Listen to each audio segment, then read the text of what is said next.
E aí pessoal, eu sou Saor Lucena. Eu sou o Cleiton Kenan de Santos Batista.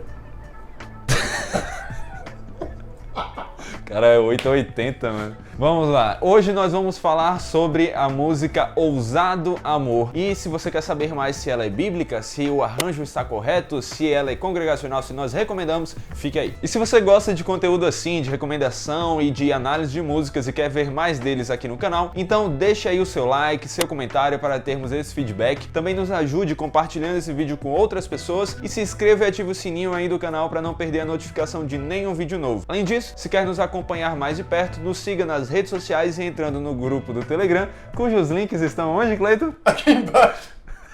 Cara, tá em crise hoje. Ah, meu pai do céu, aqui na descrição. E essa canção muito conhecida aqui no Brasil é na verdade de 3 autores americanos. E um deles é o artista da canção, aquele que a interpreta, que é o Cory Asbury. Gastou em inglês aí, né?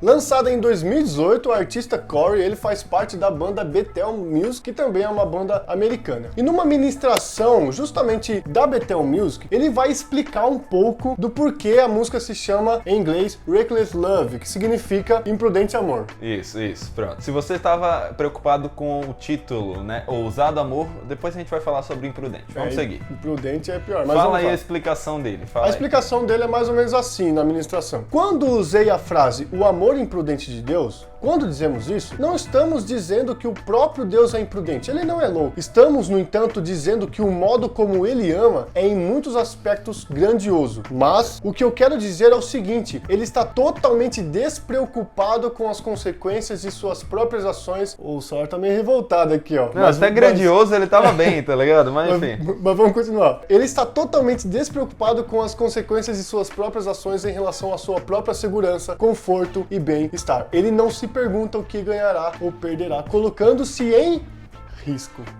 Ele simplesmente se coloca lá fora, na chance de que você e eu possamos olhar para ele e dar-lhe esse amor em troca. Mas antes da gente começar a criticar, a tirar pedras, antes que as pessoas pensem assim, nossa, vocês nem deram uma chance à música, vamos analisar a música, vamos ver cada parte, vamos comparar com as escrituras e vamos, enfim, entendê-la melhor. Só lembrando que no Brasil ela é cantada por vários artistas, citando os mais famosos aí, Baruch, Nívia Soares, Isaías Saad, Gabriel Guedes, Juninho Afran, que pra mim, como um apreciador do rock and roll, é a melhor, não pra se cantar na igreja, com os vários solinhos, né?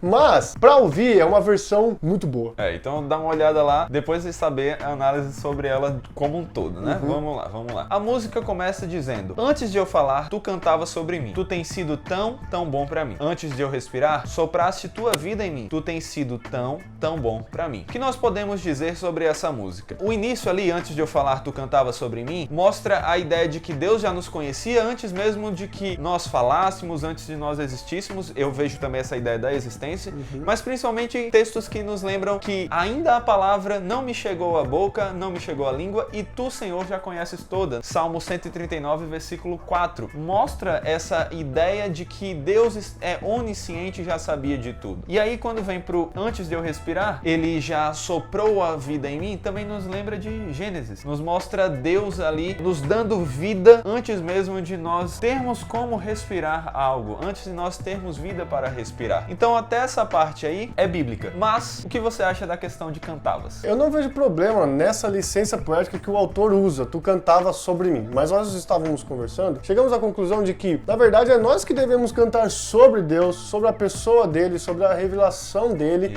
não que ele canta sobre nós. É claro que na Bíblia consta a nossa história, mas conta uma história bem ruim nossa. Do e pecado. Depois a história boa que Deus transformou através de Cristo Jesus. Exato, então talvez cantava não fosse uma boa palavra, apesar de que em licença poética possa ainda ficar. E a gente agora poderia ver o coro, que é a parte seguinte da música. Porém, como ela é a que temos mais coisa pra falar, vamos deixá-la pro final e vamos falar da segunda estrofe. Vamos lá, ela diz assim, ó. Inimigo eu fui, mas teu amor lutou por mim. Tu tens sido tão bom pra mim. Não tinha valor, mas tudo pagou por mim. Tu tens sido tão bom pra mim. Essa estrofe tem várias verdades bíblicas e boas de nós nos lembrarmos sobre sobre elas. Primeira, inimigo eu fui, sim, nós éramos inimigos de Deus. Nós vemos isso em Efésios 2, nós vemos isso em Romanos 5, quando diz lá, Deus prova o seu amor para conosco, nos amando quando nós ainda éramos pecadores, inimigos de Deus. Isso. Então, realmente, nós éramos inimigos. Nós também não tínhamos valor nenhum. Na verdade, ainda não temos valor em nós mesmos. Sim, a única coisa de bom que há em nós é o Espírito Santo de Deus e o fruto que ele gera dentro de nós. Exato. Então, lógico, nós não temos valor, nós não somos nada diante da grandeza de Deus. Exato, nós não somos nem bons. O próprio Jesus diz que não há ninguém bom senão um que é Deus. Paulo diz que não há nenhum justo, nenhum sequer. Então nós não temos valor nem no sentido moral, porque somos maus, nós pecamos contra aquele que é santo, que é o próprio Deus, e por isso que inclusive somos inimigos. Esses são dois paralelos, né? Inimigo eu fui, não tinha valor, mas teu amor lutou por mim, mas tudo pagou por mim. Isso. Essa questão da luta, como nós lemos a frase do autor, pode significar que Deus ou Jesus Cristo, o pastor, ele vai atrás de suas ovelhas correndo riscos, passando frio. Nós veremos daqui a pouco que ele vai escalar montanhas e tudo mais. É lógico que Jesus Cristo foi até a última consequência para demonstrar o seu amor pelos seus eleitos. Ele foi obediente até a morte e morte de cruz. Isso. Mas saiba, ele não luta por você porque você tem algum valor. Isso, A que própria é estrofe, isso. né, ela refuta isso. Tenha isso em mente então, ok? Ele luta por você por amor a ele mesmo, por amor ao nome dele. Isso, e aí eu gostaria de destacar algo diante da explicação que o autor faz. Porque eu acho que no final a explicação dele piora a música. Porque Verdade. mostra como a música deveria ser interpretada e como ela foi feita para ser interpretada é pior do que como você pode interpretá-la. Em que sentido? Ele descreve lá que é um amor louco no sentido de imprudente, de correr riscos e aqui quando vemos luta por mim, parece que Jesus lutou como se ele pudesse ser realmente derrotado. E Jesus nunca esteve em risco de ser derrotado. Ele já tinha a vitória, a Bíblia desde o início já proclama a vitória de Deus e a mensagem da redenção segue todo o seu caminho mostrando isso. Então, por mais que Cristo tenha assim morrido na cruz por nós, aquilo ali era já sua vitória. Como um grande teólogo da igreja falou, na cruz nós temos a morte da morte na morte de Cristo. Isso. Entendeu? Olha essa frase. A morte da morte na morte de Cristo. Então ali é vitória, não foi derrota, não foi risco, foi vitória sendo consumada e ainda mais quando ele ressuscitou e ascendeu ao céu. Então não houve esse risco, essa luta. E outra coisa que eu quero destacar, que você já falou um pouco, é Cristo não luta pra gente como se ele estivesse lá do lado de fora, chegasse pra gente e agora pudesse então ser rejeitado. O autor, ao explicar a música, parece que ele tem o risco até mesmo de ser rejeitado por nós. E nunca há, porque a graça de Deus é irresistível, seu amor quando é visto não tem como ser recusado e então também nunca houve esse risco de a sua ovelha dizer não, porque o próprio Jesus em João 10, como o grande pastor diz, as minhas ovelhas ouvem a minha voz e eu não perderei nenhuma delas. E ainda antes da gente falar do coro, vamos ver o que a ponte diz. Traz luz para as sombras, escala montanhas para me encontrar, derruba muralhas, destrói as mentiras para me encontrar. Nós temos total certeza de que, assim como está registrado no Evangelho de João, no capítulo 1, que Jesus Cristo é a luz dos homens. Aonde ele vem, ele ilumina, ele traz salvação, ele traz luz para a vida daquele que é dele, daquele que é eleito do Senhor. Então, sem sombra de dúvidas, a nossa vida que era de trevas, de escuridão,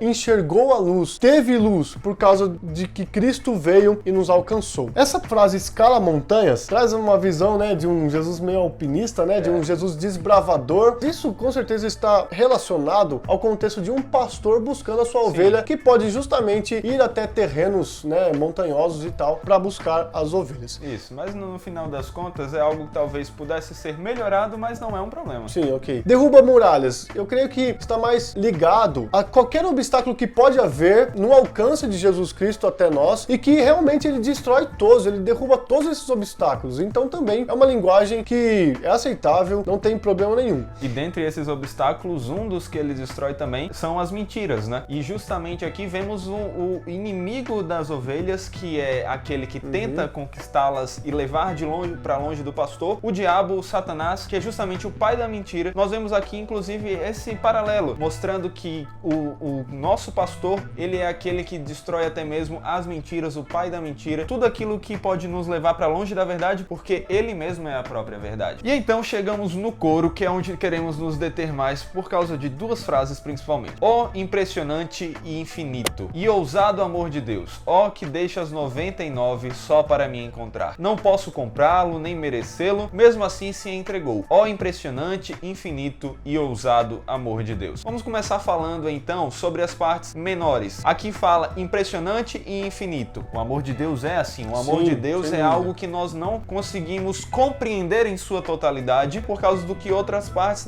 da própria estrofe aqui do próprio coro está dizendo. Nós não podemos comprá-lo, nós não podemos merecê-lo, nós não temos valor. Então, da onde vem esse amor? O que motiva? E a Bíblia vai mostrar que é um amor baseado no próprio Deus, porque Deus ama a si mesmo, a sua própria glória, aquilo que é o maior bem, Ele nos ama. E nós não conseguimos entender como tão grande é esse amor. E aí vem para a parte que diz, ó, que deixa as 99 só para me encontrar. Que amor ousado, né? Ousado amor de Deus. E essa é a ênfase da música, olhando para a parábola da ovelha perdida, que também está relacionada à das dracmas e também do filho pródigo, que mostram ali sempre alguém se desgarrando, se afastando, se separando da proteção e alguém indo atrás, indo buscar. Sim, Deus vai atrás da ovelha perdida, até porque se ele não fosse, a ovelha jamais voltaria. Sim. Nós, como pecadores, só podemos ir até o pastor se o pastor for até nós, nos escolher, nos buscar e nos levar até ele. Mas o problema dessa música, o que faz com que ela seja complicadíssima, é ousado amor de Deus. Eu não iria tão longe assim, como você tem ido.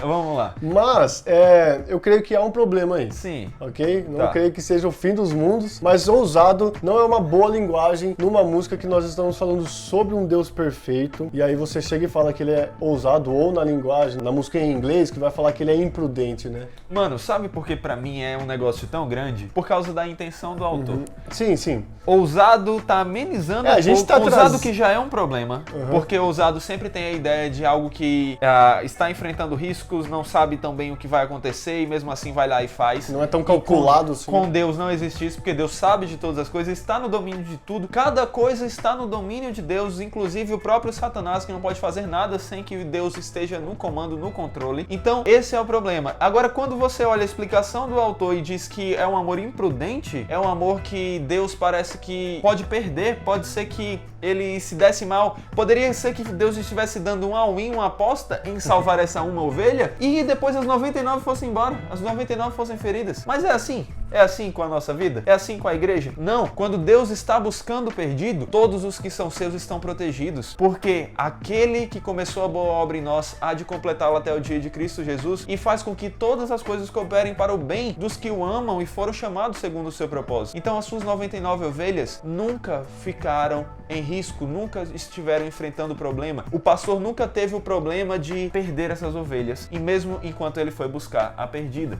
Por isso que é interessante a gente trazer o parecer do próprio autor, né, ou de um dos autores dessa canção, para nós entendermos aquilo que está sendo dito, para que a gente não seja levado a um evangelho onde alguns dizem que estamos no centro do coração de Jesus, onde nós somos o alvo que Deus precisa alcançar, porque se ele não fizer isso, ele não será um Deus tão grande. Não, nós é que precisamos desse amor de Deus e graças a ele por nos alcançar com tão grande amor, com tão impressionante, com tão infinito amor. Isso, e eu acho que o autor, quando começou a se explicar, ele usou uma palavra que talvez nós pudéssemos usar para trocar e adaptar essa música. Ao invés de ousado, que tal grandioso, né? Usando aqui, por mais que seja uma palavra de 4 sílabas, mas usando as últimas duas como se fossem uma, talvez dê para encaixar na música e cantarmos, porque isso é a ênfase, é grandioso. O problema foi quando ele começou a explicar mais coisas e aí ele se contradisse. Acho que um sinônimo de grandioso, né? Se nós usarmos o grande amor de Deus, pode se encaixar melhor na métrica, porque o grande tem aí 3 sílabas, que são a mesma quantidade de sílabas de ousado. Então, o grande amor de Deus pode encaixar na métrica bem legal aí. Isso. Deixa aí no comentário alguma sugestão sua que você testou, que fica legal, que